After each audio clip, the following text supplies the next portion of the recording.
Thursday. Had some time, so here we are. I think Thursday works out pretty well. My voice a little bit better Thursday night than Friday. So here we go. Didn't get too many complaints, so here we go. So we know that this week we have Shabbos Matan Torah, and people call it that. Shabbos Yisro, very exciting. And Mari 9 talks about that each day, Kachadashim, should be like new. And it goes into this whole arichas that you're new, not the Torah is new. The Torah is the same. It's you're new. You're a new person. Each day you approach the day, no matter where you are, even a low level, high level. Each day is a new opportunity to learn Torah, to close to Hashem. Only, as he would say, only a shota falls down, doesn't want to come back up, or can't come back up. So he's not a real fan of that. Shvis Hashem l'negdi tamid. Hashem is next to you. Whatever level you are, Hashem is there. And so this idea should bring this chadash, this newness that should spark something in you. So this idea is also mentioned in Maranayim. It talks about that this concept that this kind of like this spiral staircase. Rav talks about this also. That you have Pesach, and every year Pesach you get this spark of redemption, spark of chachma, and then Shavuos rolls around, you get the spark of Matan Torah, Sukkot rolls around, and all the chagim, they provide you a little bit of a spark that energizes you, gives you a little bit of life. Hanukkah rolls around, you get this Torah, and Purim rolls around. So every spot along the way is different type of awareness and different awakening. And this Shabbos is not different. The Shabbos is not different. The Shabbos is Shabbos Matan Torah. So every Shabbos you get a bit of spark, a little jolt. This is the big one, Shabbos of Matan Torah. Everyone stands. There's a different tune. Actually, I have bar mitzvah tomorrow, and I got to lay in Chamishi, which I'll probably have to practice that after here. So those people are not pajamas will stay away, I guess. This spark is an interesting idea because the Sefer Morinayim, the edition that we have, has like footnotes on the bottom. So the author of this Oz Vahadar Morinayim has a story about the tarantula. Okay, quotes his books called Sefer Amuna, Rabbi Yeager, who talks about this town in Italy, Tarantula, where they have this tarantula. What's a big deal? We have them all over the place. Well, not really. And the legend goes that if you're bitten by this tarantula in this region of Italy, there's a certain poison, and it's powerful, powerful poison, it's a deadly spider. And the only way to cure this, to save yourself, is to start jumping around, playing music, dancing, moving. If you dance a lot, either you sweat it out or the blood flow. I don't know exactly how this works, but this is the folklore. This is the folklore. And Rabbi Yeager takes this idea even further. He says the folklore, the legend is not just that you have to dance and get rid of it and then you're okay, but every year on the anniversary of getting bit by this tarantula, you have to do this dance again. You have to move around because it reawakens you. It reawakens in your body, which is why sometimes, the year rolls around and you're like, oh, today's weird. Oh, anniversary's today. You get some kind of jolt. Your subconscious kind of wakes you up, just like reawakens the poison in a person. It can reawaken, and you have to do this dance again, or else you can get hurt again.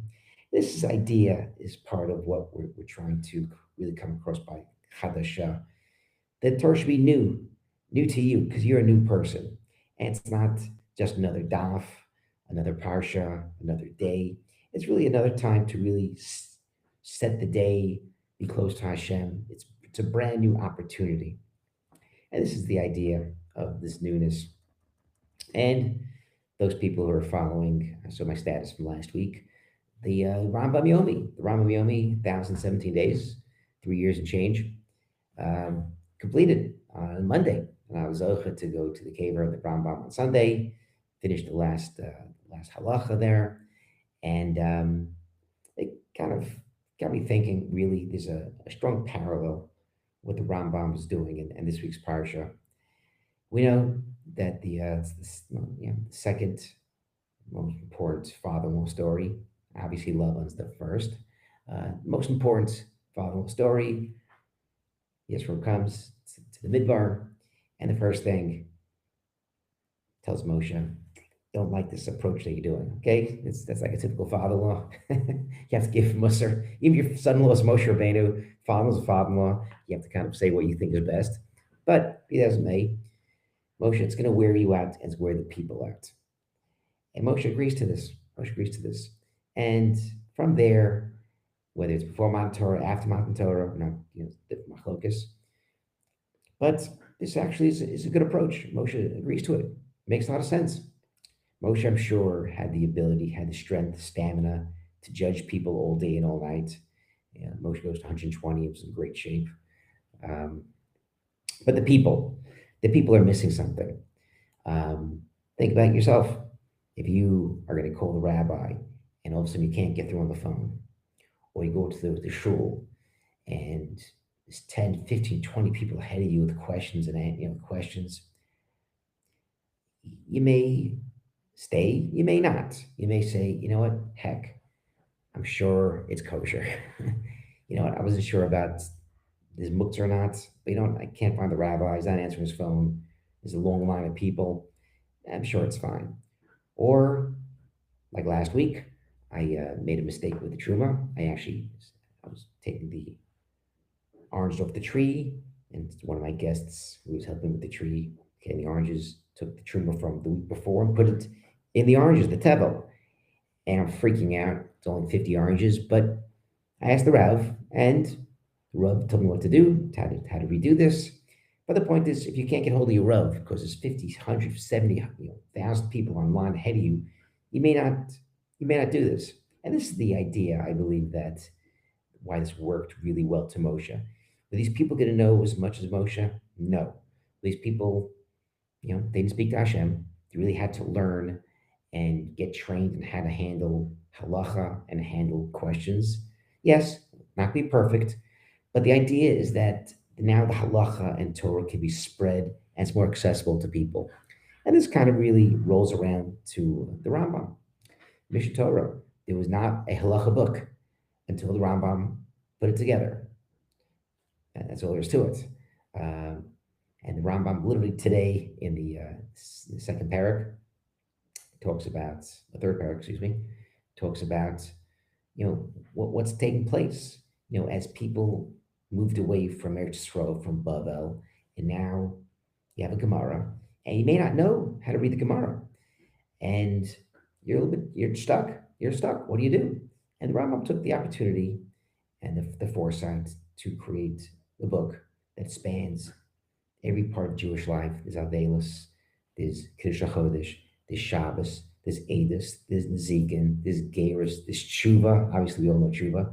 And you can't go a Gemara without where the Rambam. And Rambam cuts through the Shak of Tarya, gives you straight halacha.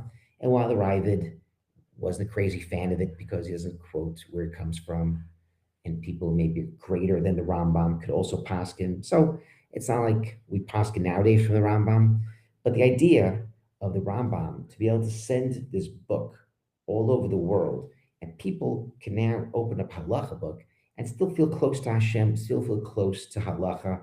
Maybe they can't understand it, so the Rav of the town. And again, this evolved. Each town has their own hugim, but this idea that the Mishnah Torah, the Rambam, united the entire Jewish world when there was no halacha, not 300 years, you have the Shulchan Aruch, but for hundreds of years, this is what people read. This is the only thing you had.